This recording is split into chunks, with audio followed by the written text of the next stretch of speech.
Chapter 14. For several subsequent days I saw little of Mr. Rochester. In the mornings he seemed much engaged with business, and in the afternoon gentlemen from Millcote or the neighborhood called, and sometimes stayed to dine with him. When his sprain was well enough to admit of horse exercise, he rode out a good deal, probably to return these visits, as he generally did not come back till late at night. During this interval, even Adele was seldom sent for to his presence, and all my acquaintance with him was confined to an occasional encounter in the hall, on the stairs, or in the gallery, when he would sometimes pass me haughtily and coldly, just acknowledging my presence by a distant nod or a cool glance, and sometimes bow and smile with gentlemanlike affability. His changes of mood did not offend me, because I saw that I had nothing to do with their alternation. The ebb and flow depended on causes quite disconnected with me. One day he had had company to dinner and had sent for my portfolio. In order, doubtless, to exhibit its contents, the gentleman went away early to attend a public meeting at Millcote, as Mrs. Fairfax informed me, but the night being wet and inclement, Mr. Rochester did not accompany them. Soon after they were gone, he rang the bell. A message came that I and Adele were to go downstairs.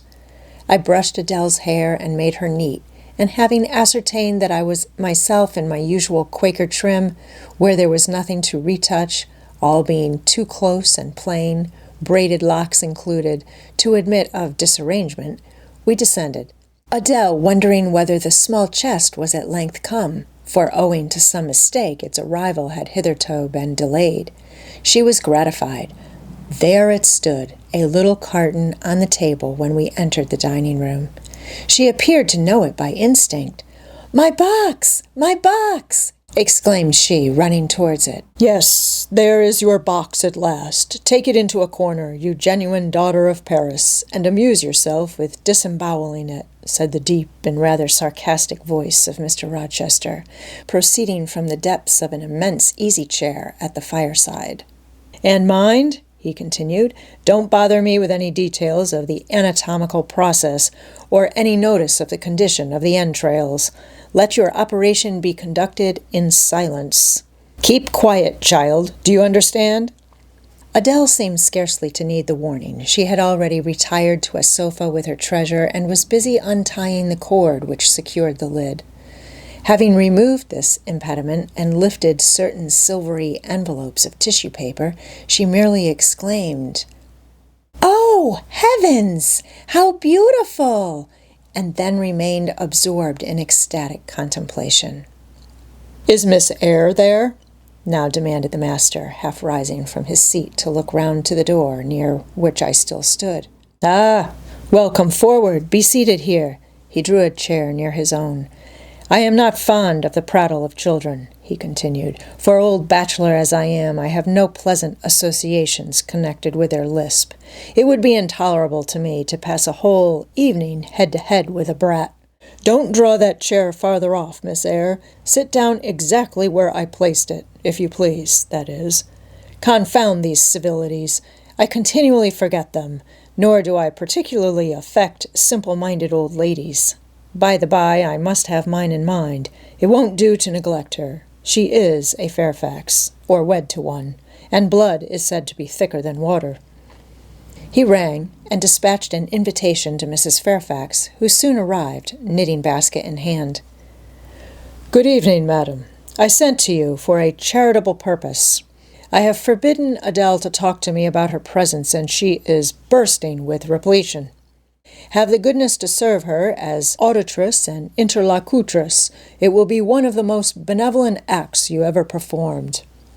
Adele, indeed, no sooner saw Mrs. Fairfax than she summoned her to her sofa, and there quickly filled her lap with the porcelain, the ivory, the waxen contents of her box, pouring out, meantime, explanations and raptures in such broken English as she was mistress of. "Now I have performed the part of a good host," pursued Mr. Rochester, "put my guests into the way of amusing each other. I ought to be at liberty to attend to my own pleasure. Miss Eyre, draw your chair still a little farther forward. You are yet too far back. I cannot see you without disturbing my position in this comfortable chair, which I have no mind to do." I did as I was bid, though I would much rather have remained somewhat in the shade. But Mr. Rochester had such a direct way of giving orders, it seemed a matter of course to obey him promptly. We were, as I have said, in the dining room. The lustre, which had been lit for dinner, filled the room with a festal breadth of light. The large fire was all red and clear. The purple curtains hung rich and ample before the lofty window and loftier arch. Everything was still, save the subdued chat of Adele, she dared not speak loud, and filling up each pause, the beating of winter rain against the panes. Mr. Rochester, as he sat in his damask-covered chair, looked different to what I had seen him look before, not quite so stern, much less gloomy. There was a smile on his lips, and his eyes sparkled. Whether with wine or not, I am not sure, but I think it very probable. He was, in short, in his after-dinner mood, more expanded and genial, and also more self-indulgent than the frigid and rigid temper of the morning. Still, he looked preciously grim, cushioning his massive head against the swelling back of his chair, and receiving the light of the fire on his granite-hewn features and in his great dark eyes. For he had great dark eyes, and very fine eyes, too, not without a certain change in their depths sometimes, which, if it was not softness, reminded you, at least, of that feeling. He had been looking 2 minutes at the fire, and I had been looking the same length of time at him, when, turning suddenly, he caught my gaze fastened on his physiognomy. "You examine me, Miss Eyre," said he. "Do you think me handsome?" I should, if I had deliberated, have replied to this question by something conventionally vague and polite, but the answer somehow slipped from my tongue before I was aware. "No, sir." "Ah! By my word, there is something singular about you," said he. "You have the air of a little nonnette, quaint, quiet, grave, and simple, as you sit with your hands before you, and your eyes generally bent on the carpet, except by the by when they are directed piercingly to my face, as just now, for instance. And when one asks you a question, or makes a remark to which you are obliged to reply, you rap out a round rejoinder, which, if not blunt, is at least brusque. What do you mean by it?" "Sir, I was too plain. I beg your pardon. I ought to have replied that it was not easy to give an impromptu answer to a question about appearances, that tastes mostly differ, and that beauty is of little consequence, or something of that sort." "You ought to have replied no such thing. Beauty of little consequence, indeed. And so, under pretense of softening the previous outrage, of stroking and soothing me into placidity, you stick a sly penknife under my ear. Go on. What fault do you find with me, pray? I suppose I have all my limbs and all my features like any other man?" "Mr. Rochester, allow me to disown my first answer. I intended no pointed repartee. It was only a blunder." "Just so, I think so, and you shall be answerable for it. Criticize me. Does my forehead not please you?" He lifted up the sable waves of hair which lay horizontally over his brow and showed a solid enough mass of intellectual organs, but an abrupt deficiency where the suave sign of benevolence should have risen. "Now, ma'am, am I a fool?" "Far from it, sir. You would perhaps think me rude if I inquired in return whether you are a philanthropist?" "There again! Another stick of the penknife when she pretended to pat my head. And that is because I said I did not like the society of children and old women, low be it spoken. No, young lady, I am not a general philanthropist, but I bear a conscience." And he pointed to the prominences which are said to indicate that faculty, and which, fortunately for him, were sufficiently conspicuous, giving, indeed, a marked breadth to the upper part of his head. "And besides, I once had a kind of rude tenderness of heart. When I was as old as you, I was a feeling fellow enough, partial to the unfledged, unfostered, and unlucky. But fortune has knocked me about since. She has even kneaded me with her knuckles, and now I flatter myself I am hard and tough as an India-rubber ball. Pervious, though, through a chink or two still, and with one sentient point to the middle of the lump. Yes. Does that leave hope for me? Hope of what, sir? Of my final retransformation from India rubber back to flesh? Decidedly, he has had too much wine, I thought, and I did not know what answer to make to his queer question. How could I tell whether he was capable of being retransformed? You looked very much puzzled, Miss Eyre, and though you are not pretty any more than I am handsome, yet a puzzled air becomes you. Besides, it is convenient, for it keeps those searching eyes of yours away from my physiognomy, and busies them with the worsted flowers of the rug. So puzzle on. Young lady, I am disposed to be gregarious and communicative tonight. With this announcement, he rose from his chair and stood, leaning his arm on the marble mantelpiece. In that attitude, his shape was seen plainly as well as his face, his unusual breadth of chest, disproportionate almost to his length of limb. I am sure most people would have thought him an ugly man, yet there was so much unconscious pride in his port, so much ease in his demeanor, such a look of complete indifference to his own external appearance, so haughty a reliance on the power of other qualities, intrinsic or adventitious, to atone for the lack of mere personal attractiveness, that in looking at him, one inevitably shared the indifference, and even in a blind, imperfect sense, put faith in the confidence. I am disposed to be gregarious and communicative tonight, he repeated, and that is why I sent for you. The fire and the chandelier were not sufficient company for me, nor would Pilate have been, for none of these can talk. Adele is a degree better, but still far below the mark. Mrs. Fairfax, ditto. You, I am persuaded, can suit me if you will. You puzzled me the first evening I invited you down here. I have almost forgotten you since. Other ideas have driven yours from my head, but tonight I am resolved to be at ease, to dismiss what importunes, and recall what pleases. It would please me now to draw you out, to learn more of you. Therefore, speak. Instead of speaking, I smiled, and not a very complacent or submissive smile either. Speak, he urged. What about, sir? Whatever you like. I leave both the choice of subject and the manner of treating it entirely to yourself. Accordingly, I sat and said nothing. If he expects me to talk for the mere sake of talking and showing off, he will find he has addressed himself to the wrong person, I thought. You are dumb, Miss Eyre. I was dumb still. He bent his head a little towards me, and with a single hasty glance seemed to dive into my eyes. Stubborn? He said. And annoyed? It is consistent. I put my request in an absurd, almost insolent form. Miss Eyre, I beg your pardon. The fact is, once for all, I don't wish to treat you like an inferior. That is, correcting himself, I claim only such superiority as must result from 20 years' difference in age and a century's advance in experience. This is legitimate, and I want it, as Adele would say, and it is by virtue of this superiority and this alone that I desire you to have the goodness to talk to me a little now and divert my thoughts, which are galled with dwelling on one point, cankering as a rusty nail. He had deigned an explanation, almost an apology, and I did not feel insensible to his condescension, and would not seem so. I am willing to amuse you, if I can, sir, quite willing, but I cannot introduce a topic, because how do I know what will interest you? Ask me questions, and I will do my best to answer them.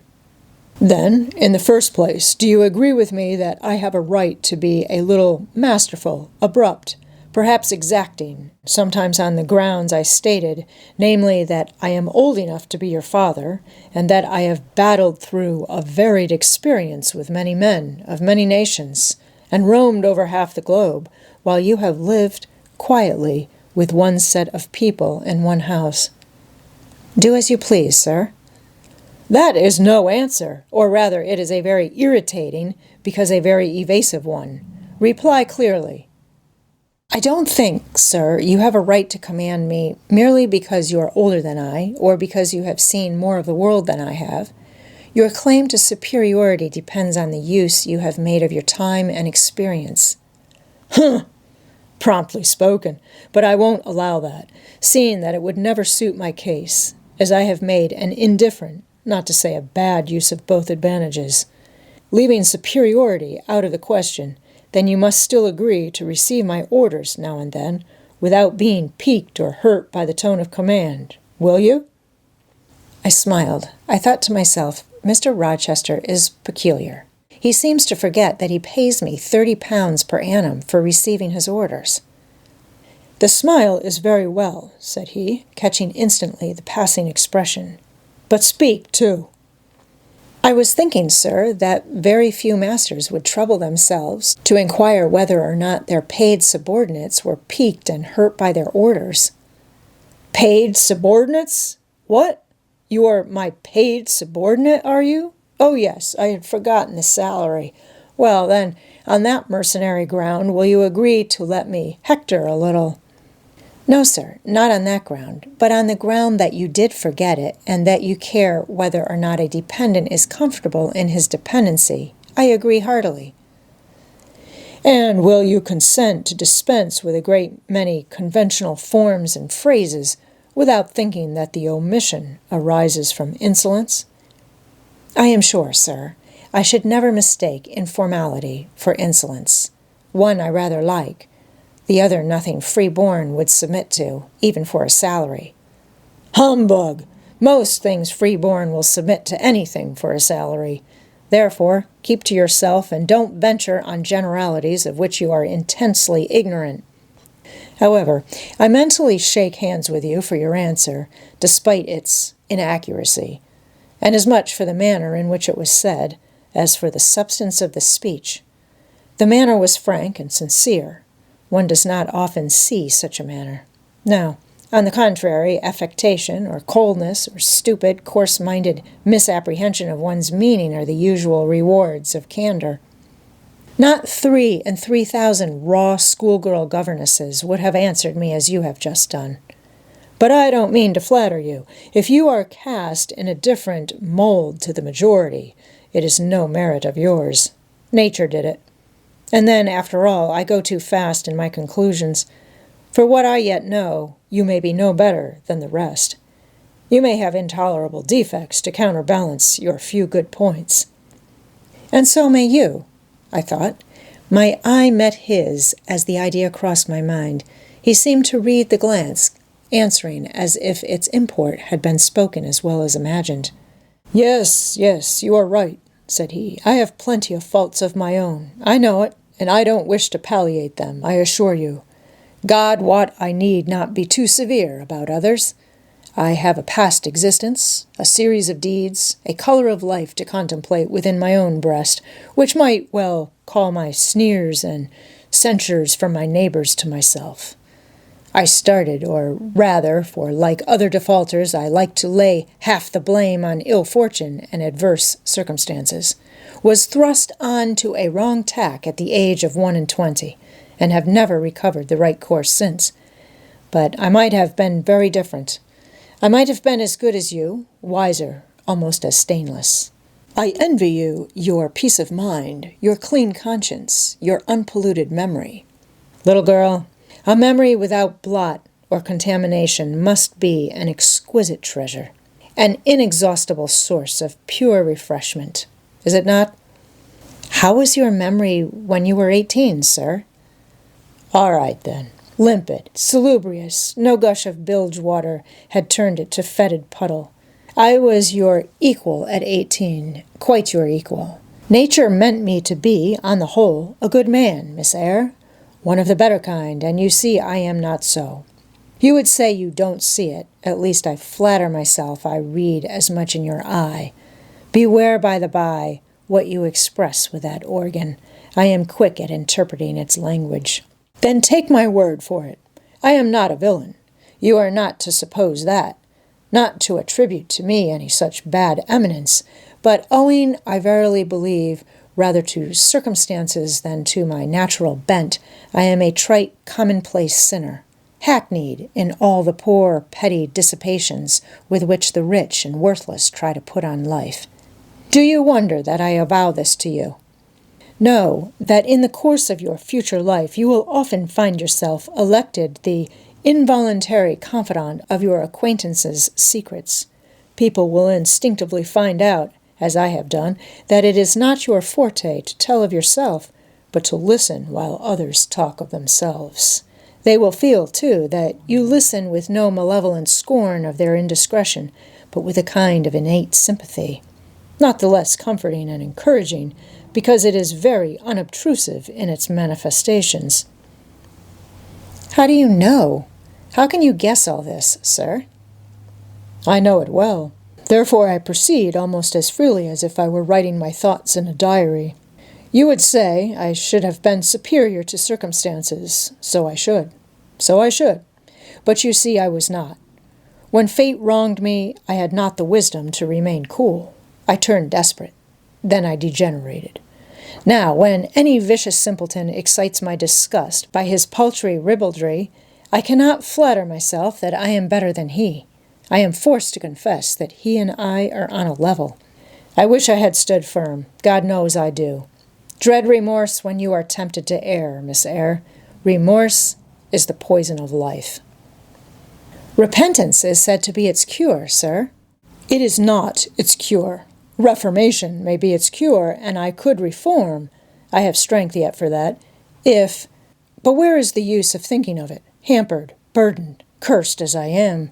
Besides, since happiness is irrevocably denied me, I have a right to get pleasure out of life, and I will get it, cost what it may.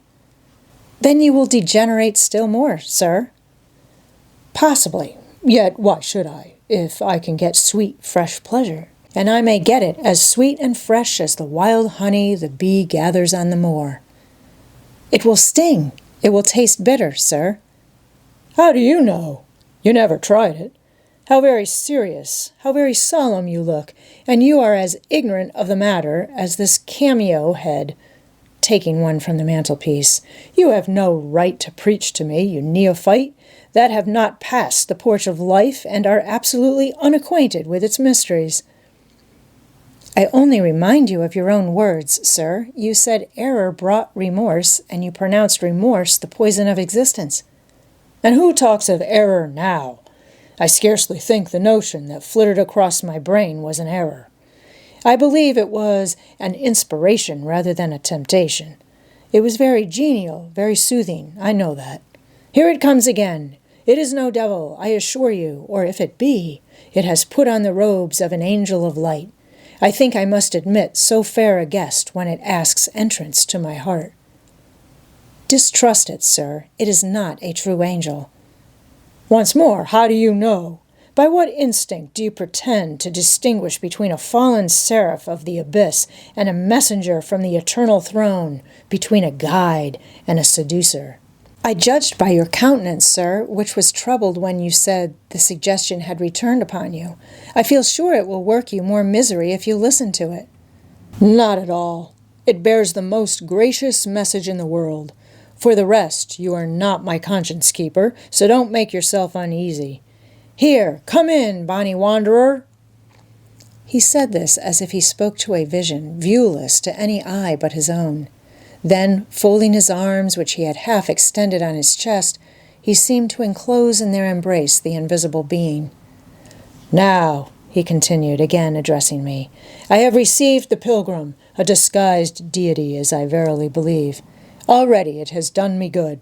My heart was a sort of charnel. It will now be a shrine. To speak truth, sir, I don't understand you at all.